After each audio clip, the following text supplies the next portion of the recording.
Hey guys, welcome back to Magic TV. My name's Craig. It's Friday. It's 9 o'clock. It's time for another video. Now today I'm going to be talking about controversy, which is something that happens to me from time to time. Why am I talking about controversy? Well, simply because it was a suggestion from a friend of mine. So I'm not going to say who it is, but a really well-known magician that everybody watching this would know, well-known American magician, contacted me. Fan of the channel, fan of the content I put out, and contacted me and said, I really think that you should do a video on your channel about controversy. More specifically, Craig's thoughts on controversy and magic.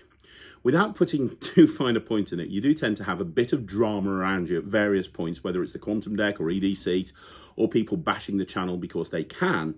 There's been times when you screwed up and owned up to it. There's also times when it's very clearly a witch hunt against you. But what no one can deny is that controversy follows Craig Petty like a lamprey follows a very talented shark. It might be interesting for you to just address that idea full out. And I completely agree. I completely 100% totally agree. I love it when people give me ideas for videos. And this is something that's kind of a little bit current after the video I did on Tuesday. So I composed my thoughts. These are my thoughts. Whenever I really tackle something that I think requires a lot of my attention, I spend a lot of time and effort thinking about it, I always put together a list. It always kind of helps me. So this video is going to be all about the reasons why I think I am so the reasons why I think controversy follows me around, why so much of what I do is controversial, and what I can do about it, right? Because there are other controversial characters in Magic. There really are. Look at Rick Lax. Look at Rick Lax and Justin Flom. But there's a very clear thing that you can go to them and you can say, well, I know why people don't particularly like what you do. It's because of this. And this generally is the exposure of tricks and so on and so forth. There's a clear reason. But with me, there's not really so much a clear reason. So I read it and I read it again, and I thought, yeah, this is a really great idea. Let's talk about it. Let's talk about the elephant in the room. Let's discuss why I'm controversial, why controversy follows me around. Because, hey, it might help people that are watching this. It might help you understand me and where I come from, because I'm well aware there's people that watch my content that really don't like me. But they still watch my content, but they sit there really annoyed. Or it might help you, understand controversy in the Magic community from my point of view, as somebody who's one of the most controversial characters in Magic. I don't know. I thought it'd be a fun video to do and a little bit different to what we do on the channel anyway. So here it is. Here's, first of all, the reasons why I think I am such a controversial character in the Magic community. Let's break it down. Okay, so I have my list here. I always make a list, as I said, when I address something like this. And the first point that I've put on here is my checkered past. And what I mean by that is I've been in this industry a very long time, disappeared for a long time, then came back. But the first time I was involved in this industry, I was, not the most well-behaved person. So when I first started doing the Wizard product review, and it was myself and David Penn, and we did that show for years, I was kind of like the attack dog. If you go watch the old Wizard product reviews, it would be Dave kind of winding me up and setting me off, and I'd be like, ah, rah, rah, rah, rah, rah, rah. And that's kind of how I made a name for myself. I made a name for myself by being that guy on that review show that always gets angry. That's kind of what it is. But then there's so much that's happened in the past that's been controversial. A lot of it, to be honest, a lot of the stuff in the past was stuff that I bought on myself. So I don't do this now, or at least I try not to, but in the past it would be personal attacks. I remember when we reviewed a product by Dan Harlan and I went running out of World Magic Shop with my pants falling down around my ankles, carrying a cash register. I remember dressing up as Elvis Presley when I was doing a review of a Devon Knight product, saying, hey, I need to dress up like Devon Knight, and just looking at the camera and doing an Elvis Presley impression. Oh, my name's Devon Knight. Thank you very much. Just stuff that was designed to piss people off. Because that's what people expected on the review show back in the day, right? And what would happen is you would always try to one-up yourself, or at least on the Wizard Product Review, I'd always be trying to one-up myself. So it's like, well, I've done this, now what? It's a little bit like wrestling. If you're a fan of wrestling, you'll know that sometimes, WCW especially, I'm a fan of historical wrestling. I'm a big fan of looking at the old wrestling and more specifically, what went on and what didn't go on and so on and so forth. And when you look at WCW, one of the reasons that it got to a point where they lost to WWF and eventually went out of business was because they were just constantly just getting stupider and stupider and stupider with their ideas. It's like, right, okay, so we've done this type of match, now we do this type of match, and it gets to a point where it's like, well, the only thing we can do now is a cutting your head off match. That's kind of where we've got to. Well, it's the same with the Wizard Product Review. I would get more and more and more stupid ideas to the point where it just got ridiculous. And that's why I got into hot water, and myself and Dave Penn got into hot water with people like Wayne Dobson and Jeff McBride, because we were reviewing a product and we made it personal. And that bit us in the ass. And that would happen quite frequently on the Wizard Product Review. So I think part of it is my checkered past. And then you've got to obviously bring up red. I was speaking to Murphy's Magic about this. It's still the thing, no matter how many times I address it, no matter how many times I openly talk about it, it's always the elephant in the room. It's always the thing that people bring up when they're having an argument with me. If they're having an argument or a discussion, the first thing they'll bring up is red. Or they'll bring up, oh, he should have stayed buried away and never come back to the industry. He should be ashamed of himself. And it's all come back to red. I don't want to talk about this again. This is not the video to talk about it. The bottom line is, I ripped off Bog King's red, and I owned it. Now, here's the thing. People rip off products all of the time. They do. What I did within 24 hours is pulled it from the market, destroyed all of the copies of red that there was, and financially compensated the people that needed financially compensating. Like, that was all done. It's not like that didn't happen. It happened within 24 hours or so. I did the right thing. You see so many people ripping off other people, and they didn't do the right thing. But I did within 24 hours. But still, it forced me to leave the community. The entire industry turned against me at that point. And fair enough, it was a stupid thing to do. And that's why ultimately I left the industry. But that's something that people still bring up to this day. And I think that when I came back to the community, and then there was other stuff. There was the team building stuff, and when I got kicked out the Magic Circle, and I wrote a blog about how the Magic Circle are irrelevant, stupid stuff. But when I came back to the Magic community, there were two groups of people. First of all, there were people in the industry that hadn't really heard of me, didn't know who I was, because I'd been gone for like 7, 8, 9, 10 years, whatever it was. And then there's people who did remember me and thought I was an asshole. And the amount of people that come to me now and they go, well, I didn't like you, but I do now. I don't know what's changed, but I never used to like you, and now I do. And I think a lot of the time people don't realize that on the Wizard Product Review, I was playing a character. People are surprised when they see me online doing these videos, and then they see me in person and they think, oh my God, he's a completely different person. I'm not. It's just that when I perform on stage, I turn the volume up on who I am. It's the same version of me. It's just a lot louder, a lot more brash, a lot more opinionated, a lot more argumentative. And it's the same when I'm on this channel or I'm on camera. I just turn the volume up on who I am. And when you see me at a convention or you see me in somewhere else, the volume's not turned up. But yeah, I think a big part of it is the checkered past and people hearing about it secondhand, but not getting the bit where it's always made amends for that. And like I said, I was speaking to Murphy's about it, and somebody in Murphy's said, I can't believe that people still go on about this. We get things like this all of the time, and you did the right thing immediately.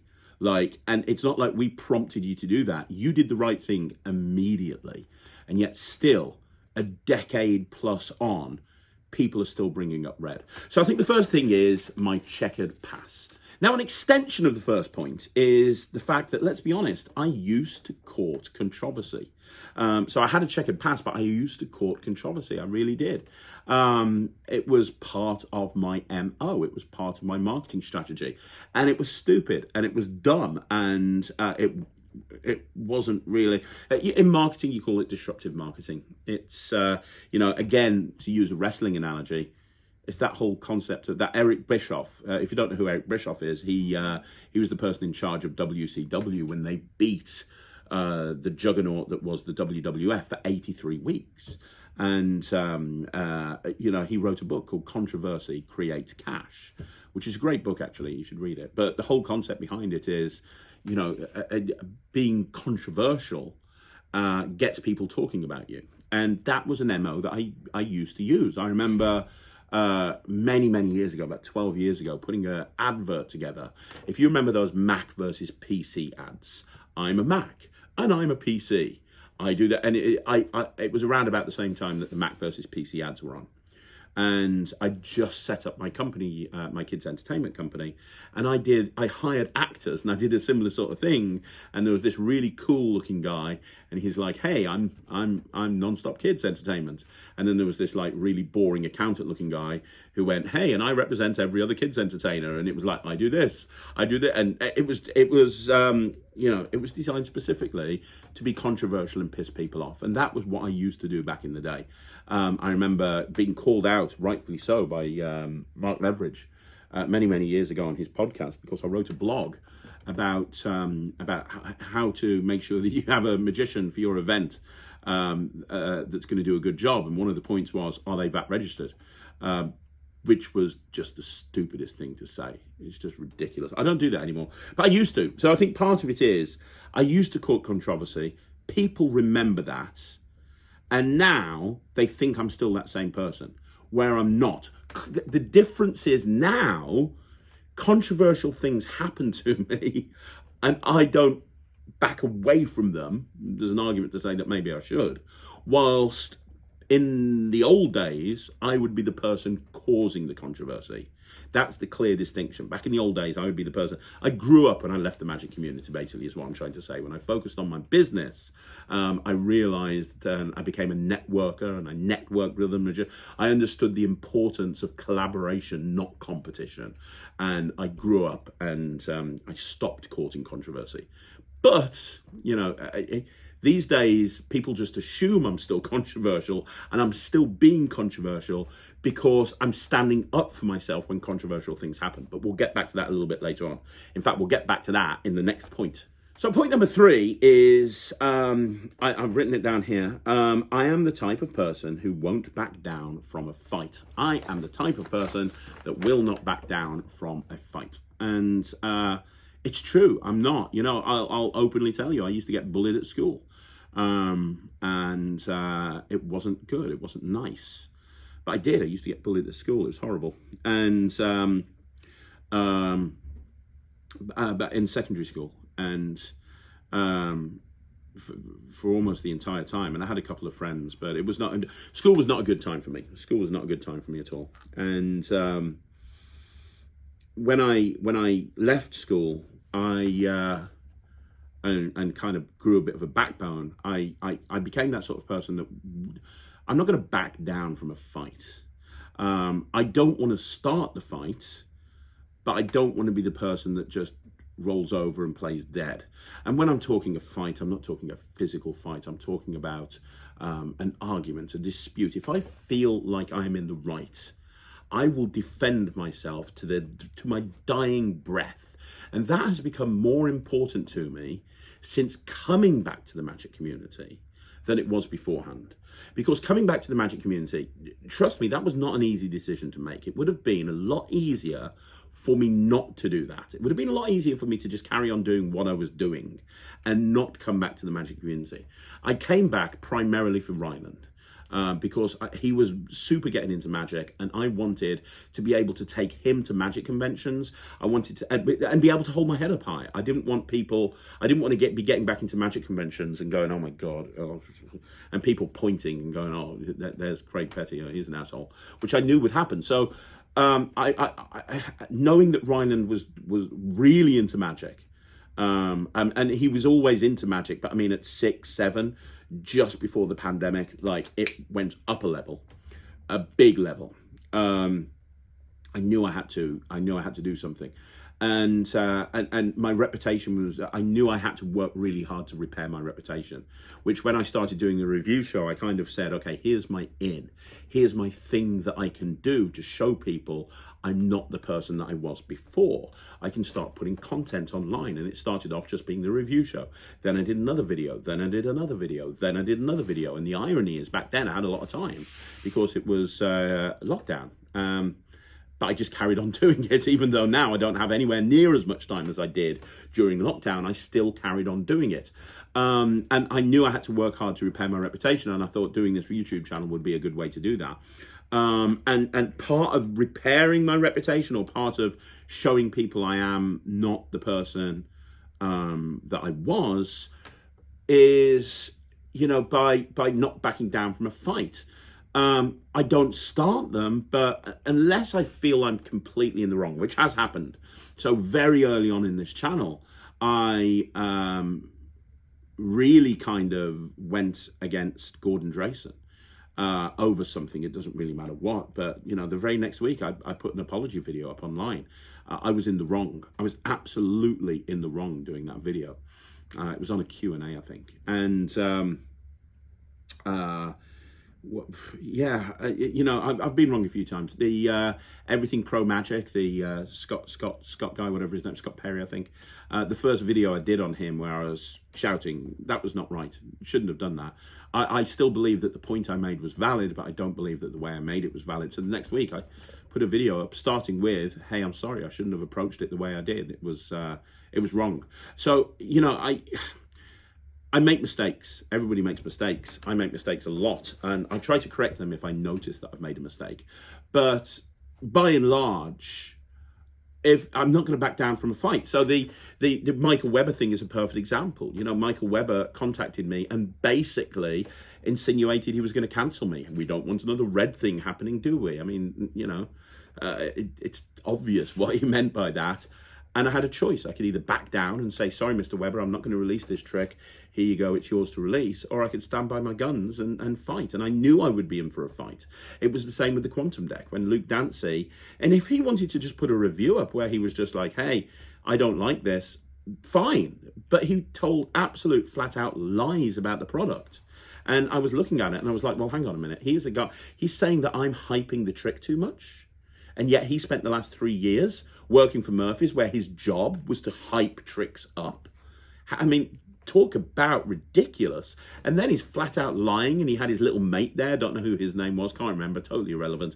But the two of them together were just like, oh yeah, Craig's terrible. Oh, Craig's this, Craig's that. Oh, and you could tell that the one guy hadn't even watched the tutorial, and Luke had only partially watched it because they were talking absolute crap. Well, I could have just laid over and just let it blow over, which some might argue is the best way to do it. But I don't do that. I will not do that. So I did the video, rebutting Luke's comments that he put online. I didn't start that. I didn't put a review up. I didn't start it. I didn't make up lies. But I'm not gonna just lie over and let it happen. Same with Michael Webber. Same with the stuff that's just happened earlier this week. If you saw the video with Jake Jr. from Airship Magic. All of this, yeah, if you want to come at me, absolutely fine. Apparently I'm an easy target. Go for it. Do it, by all means. But I'm not going to lie down. I'm not going to play dead over this stuff. I'm just not. I'm trying to be a good person. I'm trying to be a person who gives more back to them. Here's the thing. I think that everybody in Magic, and I was speaking to Noel Quarter about this a little while ago, I think everybody who comes into Magic, your goal ultimately, whether you're an amateur, a hobbyist, a professional, a semi-professional, whatever, I think your goal should be to leave Magic in a better place than it was when you started in Magic. And I think that you have to do something to contribute to this industry, to this community, and that's what I'm trying to do. I'm trying to give back in a way that I feel I can help. That's what I'm doing.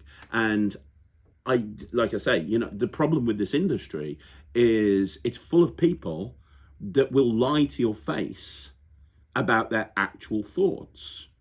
How many times have you seen a terrible performance from a magician at a magic club, and then you've said to them afterwards, yeah, that was really good, I like that? How many times have you seen a competition and the act in the competition was dreadful, and then afterwards you've gone up to them and said, oh, that was really good? it happens all of the time, right? It happens all of the time. Because people aren't honest with each other in this industry. It's much easier to just, and people don't improve or grow unless you are honest with them. And I love it when people are honest with me. You know, I've had bad reviews for stuff in the past, and that's fine. If the points are valid and it's not a flat out lie, I've got no problem with that. Absolutely fine. The only way you can improve, the only way you can get better is by taking this sort of advice on board. But, you know, most people in the industry, most people, they don't want the fight, they don't want the argument, they don't want the controversy.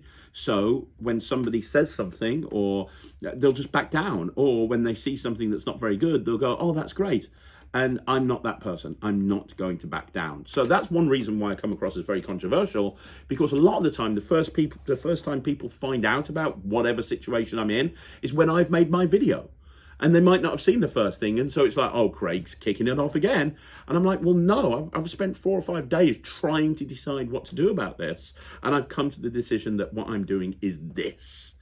There's a clear difference. Okay, point number 4, small point here, but I wear my heart on my sleeve. I do. I wear my heart on my sleeve. I'm a very easy person to read. You know where you stand with me. There's no there's no shades of grey. It's very black, it's very white. If I like you, you're going to know. If I don't like you, you're going to know. There's no questioning my motives. There's no questioning how I feel. That I wear my heart on my sleeve, and I am completely unapologetic about that. And yeah, if I see something that's not very good, I will say it, and I'm not going to lie about it. I believe that I shouldn't lie. I believe that I should, especially when it comes to reviews and stuff like that, I'm going to tell you the truth, because if you can't trust me as a reviewer, then what have I got? What's the point of even doing this? If I go out and I say something's good when it's not very good, what credibility have I got at all? So I'm going to be completely honest. I'm going to be completely truthful, and that does cause problems. And we're going to get to that point in a bit. Okay, so point number 5. What am I going to say about this? When I came back to the industry, there were too many rants. There really were. When I started this YouTube channel up, I wanted to make a feature of the rants. And the reason I wanted to make a feature of the rants is because I wanted... the rants were done in the early days of this channel, and I'm talking about the new channel in the last 3 years. The rants were done initially. If anybody remembers the very first rant I did, it was on the government. It was an open letter to Rishi Sunak. And it was about helping the industry during lockdown. And that was the first rant I did. And then off the back of that, I did one to Boris Johnson. It was nothing about magic. And then eventually it became about magic, right?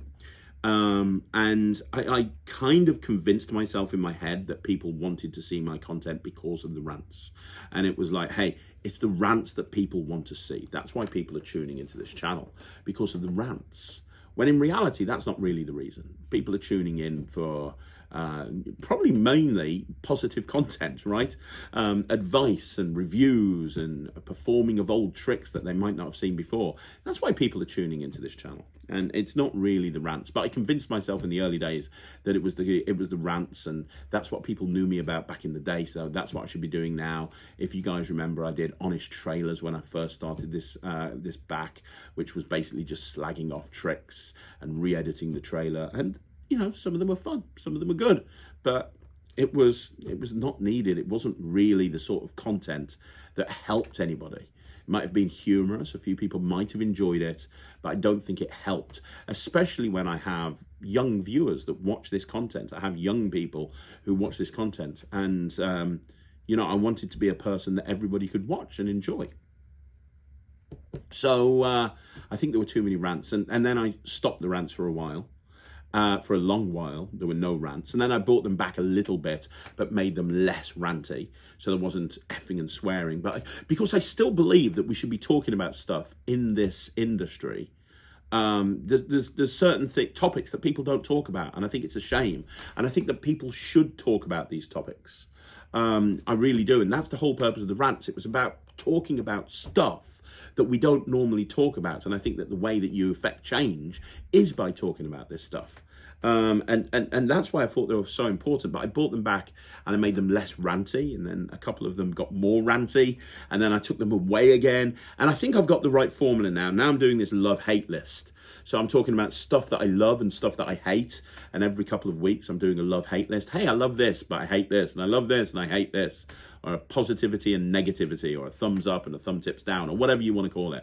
I quite like that format. That format works for me because it's not about just being mad about stuff over and over again. It's about, hey, this is great. This is cool. This, not so good. This is fantastic. This is terrible.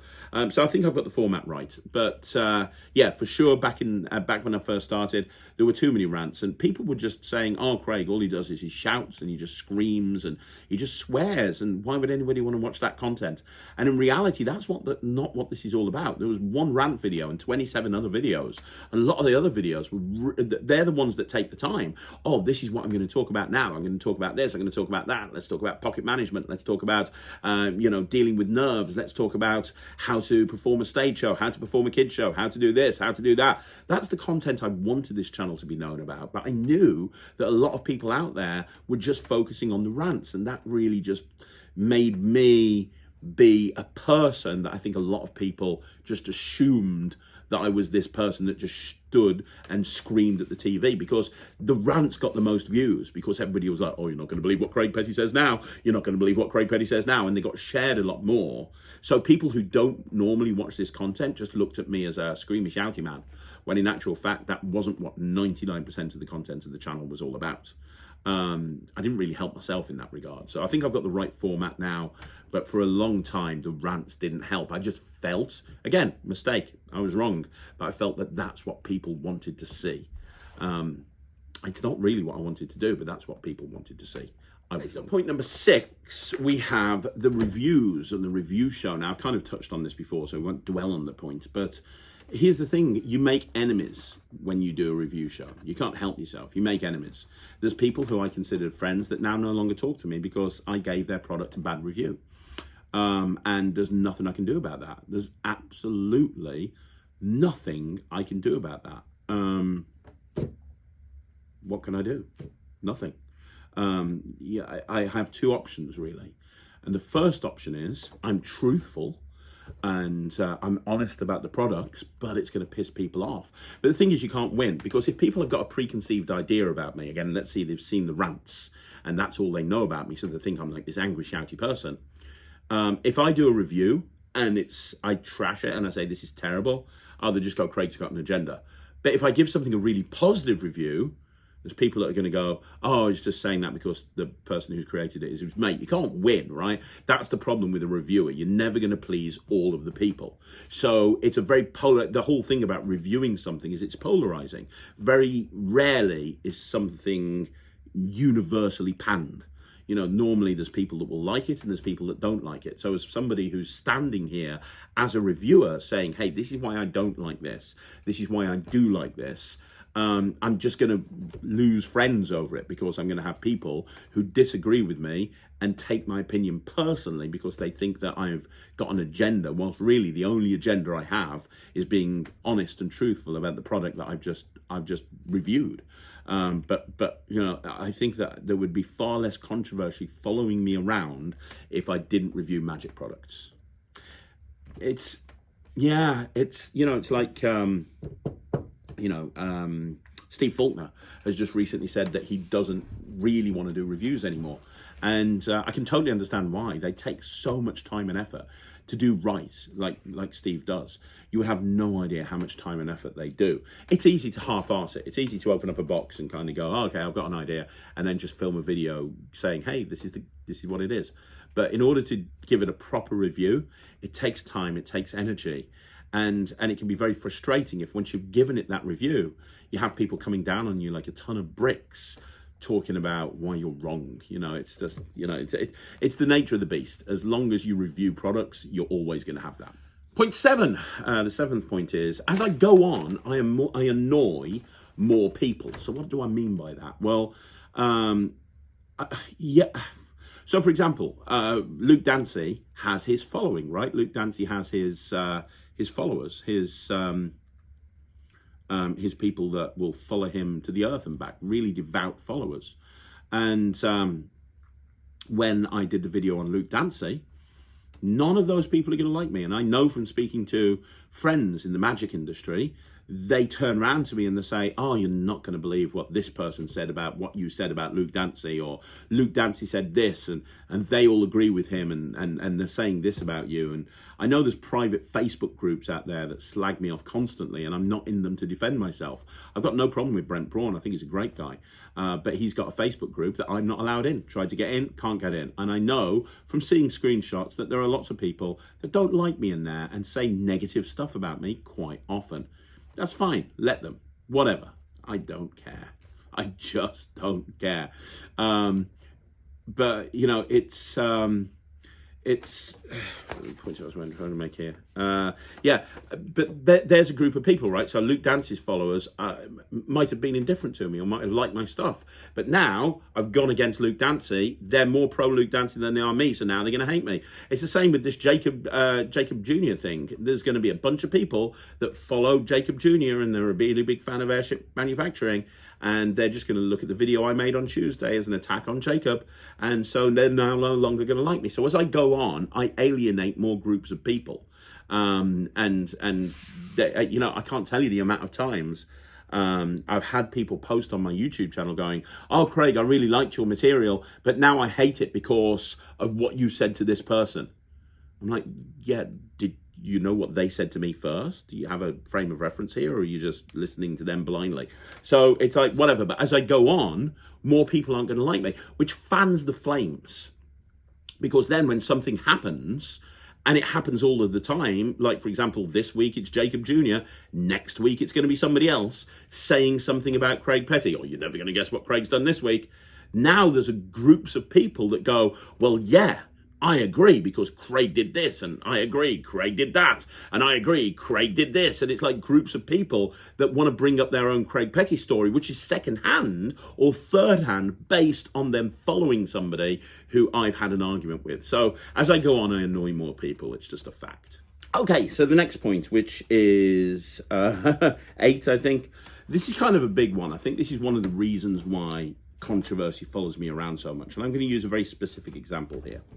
And I've written down here, people come out the woodwork that I have never mentioned online ever to support somebody who's got a beef with me. Now, let me give you an example here. And this happens all of the time. This is one of the biggest in my opinion, because what will happen is I'll get into an argument over something that's nothing to do with me. Somebody will start something like the ED seat thing where you had a 70-page thread on the cafe, or like the quantum deck that got a 60-page thread on the cafe, or whatever it is. Something will happen. I'll feel the need to defend myself. I'll be going back and forth, and then people will be jumping in their opinion. And then there'll be a bunch of people that have their own Craig Petty story. And what will happen is they'll come in and they'll give their 2 pence worth based on something that's happened between them and me. And they feel the need to share that I'm a scumbag. Let me give you an example, because this happens all of the time. And what's really frustrating is I can't tell you the amount of people that I've had private communication with that have ended up blowing up at me over something that I didn't really do. And then whenever there's somebody who says something about me, they put their 2 pence worth in. So what happens is it makes it look like, oh yeah, Craig Petty's this, Craig, oh, you're not going to, and they put so I'll give you an example. And I'm going to give you an example of a real person. And the problem is I never mention these names. This stuff happens and I never mention it. Everyone's like, oh, whenever anything dramatic happens, Craig puts it on. Well, no, I don't. Half of the time I just let it go. It's only when it's something really big, but generally I just let it go. But I'm going to give you an example. With this whole Jacob Jr. stuff, there were a lot of people that were commenting on his post on Facebook where he said that I'm a scum and I should leave the magic community. And there's a guy called Raymond who posted on that Facebook page and had likes on his post. And the first time he posted was, Craig Petty, every time I hear that name, I laugh. Okay. And then later he posted, Jacob said, Craig will no doubt come here with his band of mingers like he did before and threaten me, blah, blah, blah, blah, blah. And Eddie, Eddie went on there and said, Craig is still crawling out from his mistakes of years ago. He's the same guy, but he has to keep telling everyone he's changed. He hasn't. So this is an example of somebody, this Eddie Raymond guy, and I'm bringing this up. I've never brought him up before. I'm bringing him up because he chose to make his opinions on me public by posting that on Jacob's post. Never said anything about this before, but this is a perfect example. He is fanning the flames. Jacob's here trying to assassinate my character, and he's there going, oh yeah, he's never gonna, he's the same guy, he's never changed, oh, he makes me laugh. And people read that and they're like, oh, there must be some credibility in this, because look at all the people that are saying, they're saying that it's correct. Let me tell you about Eddie Raymond here. So Eddie Raymond, I don't really know him from Adam, but I have had correspondence with him on Messenger. And he messaged me in August 2000 and... Oh, no, hang on. That was... No... right, here we go. The 2nd of April 2021. Saying, hey, Craig, I'd like to send you a peak deck I created for review. I honestly think that it's truly the best... that anyone truly uses a peak wallet. It's not as good as this. I think it's amazing. Blah, blah, blah, blah, blah. I'd love to review it. I never got back to him. I'm really bad when it comes to messages. So a week later, he just sent me a question mark. And then a week later, he sent, and that's a no then. And then I sent him a message back saying, hey, Eddie, sorry I missed your messages. I get hundreds of messages every day at the moment. Sometimes things slip through the net. Happy to help in any way that I can. Who is it being marketed through? And he said he's been marketed through himself, and he'd like me to review it. And I told him, and he's, sent me a load of information about it. I said... and then I didn't get back to him because I'm truly terrible at messaging. I really am, because I get hundreds of messages every single day. My friends know to ring me if they need me. And I try to get back to as many as possible, but it's a full-time job, to be honest. So I said, hey, sorry I missed your first message. Happy to review your product, 100%, just let me know. And I always tell people I can't guarantee when I'm going to review their product. Rarely do people send me stuff. I tend to buy it. But if somebody contacts me and really asks me over and over again to review it, I'll say yes. But I can never guarantee when I'm going to review it because I've got so much stuff coming in. Some stuff I just never get around to reviewing. I've got so much stuff that I need to review. And sometimes I'm just so busy, I haven't got time to do it. So it can take a long time. So he said, thanks, Craig, understood. Where should I send it to? And I gave him my address and he sent it. And then he asked me if I'd received it, and I never got back to him because, again, terrible with messages. So he sent me a message saying, I'm done. I enjoy your straightforward approach to reviews. You seem like a nice guy that would be enjoyable to talk with in person, but I must say your commitment to dialogue online here has been poor at best. Yes, it is. I get it. You're a busy guy. Blah, blah, blah, blah, blah, blah, blah, blah, blah. And I said, hey, Eddie, thanks for messaging. Sorry to have disappointed you. I have to be honest. I've missed your other messages that you sent. I get a ton of messages, like I said. The best bet is to message me on WhatsApp. The reason I saw this message is I was on Facebook at the time. I've got it in my review pile. I will get to it at some point. I'll try to push it up. You have to understand I'm very busy, and as the world opens up, I've become even busier with my business as more people want entertainment again. I then gave him my personal phone number and I said, WhatsApp me. He didn't reply to that. He just said, another month's gone by, guess it didn't make it to the top of the review pile. In reality, it wasn't a great trick. It was okay. It was very middle of the road. It wasn't great. It wasn't terrible. I kind of had a look at the first 30 seconds and I was like, okay, I'll get to this at some point, but it doesn't excite me. But I will get to it at some point. And what I said is true. The world's opening up. I was very, very busy. And then he came back to me and said, I'm at complete loss of words, Craig. Can't imagine what goes on in your mind. And he talked about the timeline. You're blowing me off. 3 or 4 reminders. Blah, blah, blah, blah. Here we are a week later. Please don't give me a regular crap line of, sorry, I missed your message. It's documented when you read this. Again, I'm speechless. Given the history of this dialogue, I can't fathom what goes on in your mind when you read my messages. You've humoured me long enough. From my perspective, you don't seem like a reliable source or a dependable person. I wasn't out to make thousands of dollars, just sharing what I thought was an awesome device. And I said, look, I then replied to him and I said, Eddie, I'm a very busy guy. I do plan on reviewing your product. at some point. Things get in the way from time to time, and I can't ever promise when I'll review something. Bearing in mind, he was really kind of firm with me, and I came back to him quite nicely. Things get in the way. If you think that's enough reason to say I have a misleading persona when you don't even know me, then fair enough, that's your prerogative. I don't want to upset you, so let me know how much I owe you for the product, including shipping, and I'll PayPal you straight away. I still review it at some point, but I'm not going to be held over a barrel or have people make assumptions on me or the type of person I am just because I'm too busy to spend the time I need to properly review a product. So tell me how much I owe you, and I'll pay you straight away. After that, you can carry on saying things about me when you don't even know me and I'm doing you a favor, then fair enough. Like I said, it's your prerogative. And then he comes back to me and says, I'm not making assumptions. I'm basing this on our track record. No one's holding you over a barrel. Again, if I'm one of your buddies pumping out a product or a Murphy's high profile name and send you a product, boom, you'll cover it. Something new on the scene, you cover it. You don't change my life if you don't review it. Just carry a little conviction when telling someone you're going to do something. And I said, I don't have many magic buddies in the magic community. It makes sense to review the latest stuff because that's what people want to see. However, I'm one of the few channels that takes deep dives into older items. And I perform every trick I review, which takes time and effort. I don't want to make excuses. Time frames change for a variety of reasons. When I say I'm going to review something, I never gave you a time frame. I have products I haven't reviewed yet that I got over a year ago. I then said I'd move it up to the top of the pile, which I did. However, this is the sort of item that goes on a review show special, not a main review show. And I haven't got a lot of those, and I've already got a lot of those in the back. If you can't wait, I apologize. But I made no promises when I said I would review it, how long it would take. I still plan on reviewing it, but in my own time. And if that's not acceptable to you, then that's fine. But I would appreciate you not shouting at me and calling my character into question when you don't know me. And then I just left it. I'm like, right, fine, I'm just not going to review it. I've left it. And then 6 months later, or how long later? About a month later. Is it a month? Yeah, about a month later, he comes back to me and said, shouting, 6 months since you said I'm happy. Bear in mind, I thought that the conversation had ended. Like, you know, and then he's saying 6 months. One question, how many products did you receive after mine that you've reviewed? 20, 30, 40? Don't bother. We all know it's been many. Giving you the benefit of the doubt, I have zero understanding of where you could possibly be coming from. The record now speaks for itself. You have issues. And I just replied back to him and said, the last thing you said to me was, review it, great. Don't review it, great. I won't bother you again. So now I'm confused. And then he replied back to me and said, right, my bad.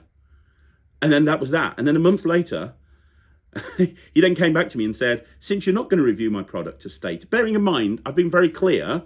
I said, I'm confused. You said, review it, great. Don't review it, great. I won't bother you again. And he's just gone, right, my bad.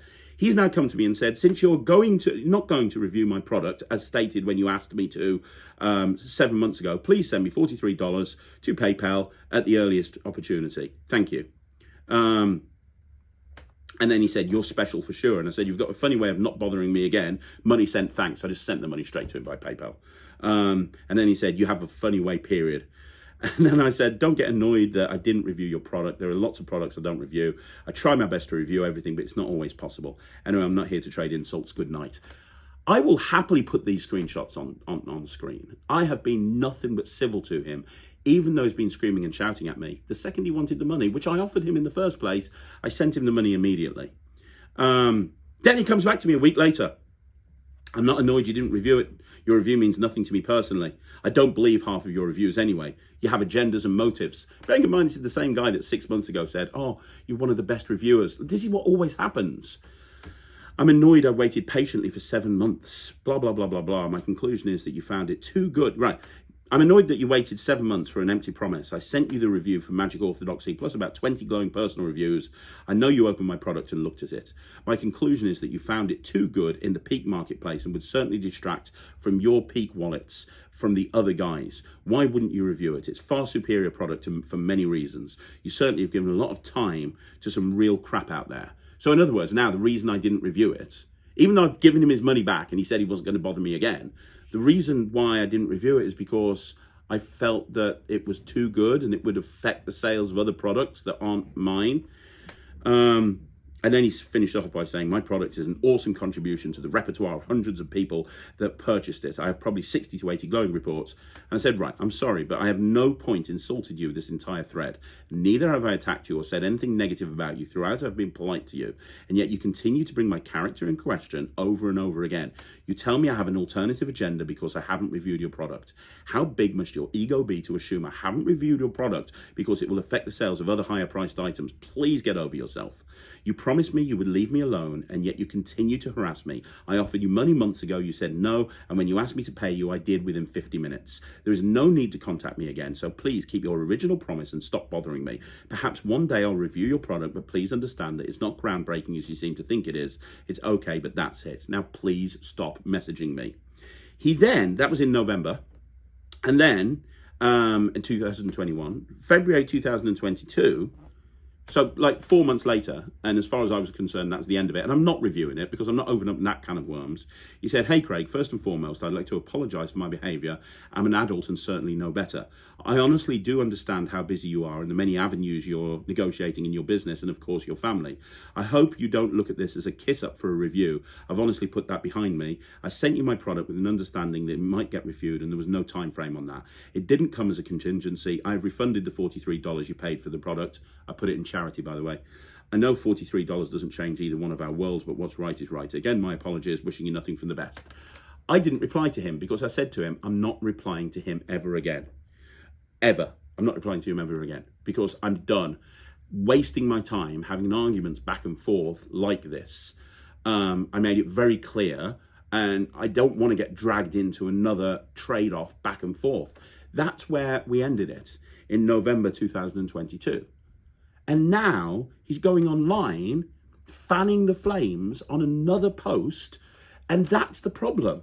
People like this, and there's tons of them. I could read out 30 or 40 message exchanges of people wanting me to review their product and turning around to them and saying, I really haven't got time. And them turning around to me and saying, oh, you're a great reviewer. I really respect your opinion. Can you please review the product? And I'm like, I really haven't got time. Send it me, but I can't guarantee it. I'm really busy. I'm very sorry. And then they come back at me and go, you're a piece of shit, you are. I can't believe your reviews aren't accurate anyway. Like, I could literally show you 30 or 40 times that this has happened.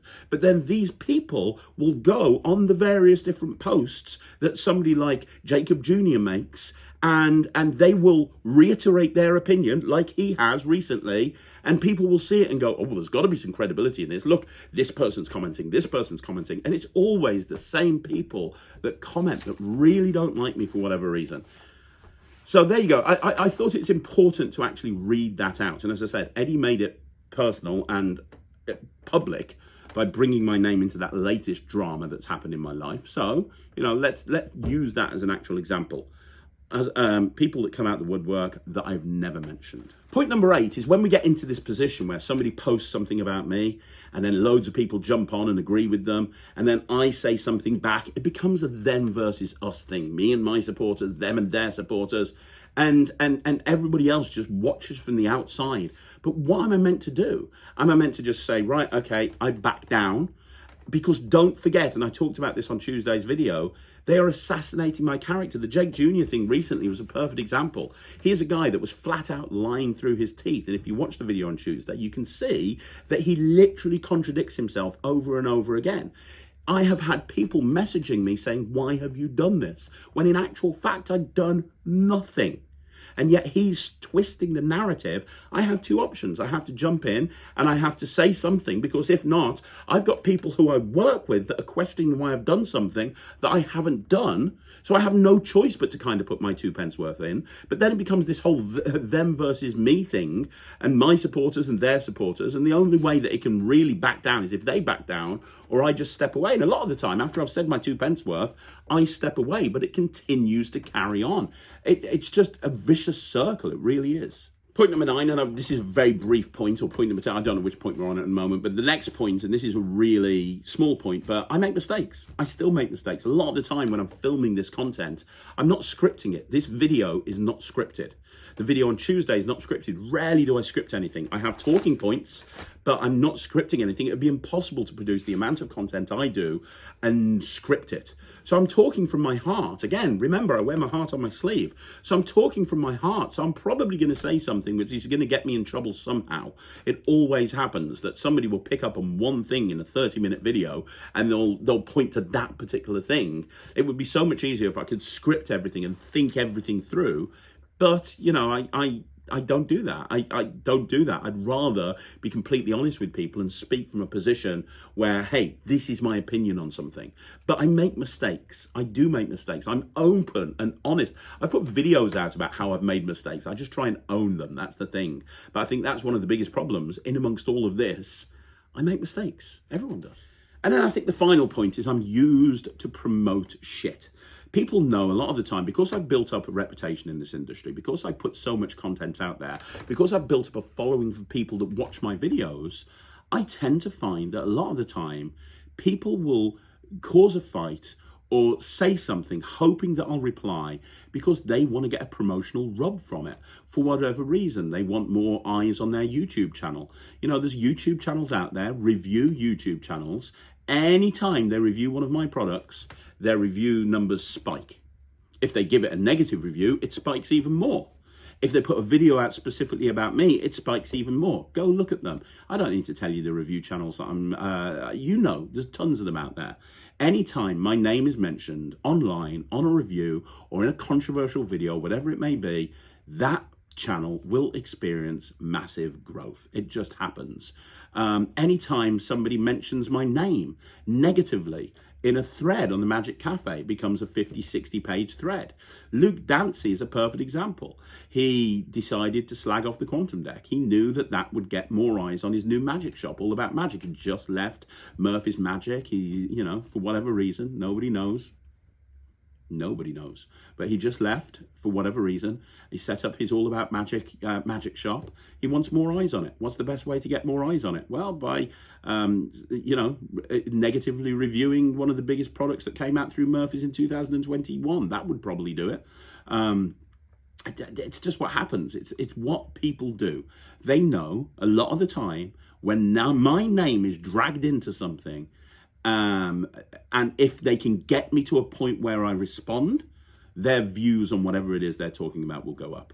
And people know that because I will defend myself to my dying breath, they know if they say something controversial, I will reply. And because I get more views than their stuff, they look at it as, oh, well, Craig started it. You know, I understand what people do. It's manipulative. They're manipulating me. There was an element of that back on the day in the Wizard Product Review. David Penn knew what he was doing. He wound me up on purpose. He knew that by me getting angry with a product would get views on the Wizard Product Review. He would piss me off on purpose and then let me go at the camera.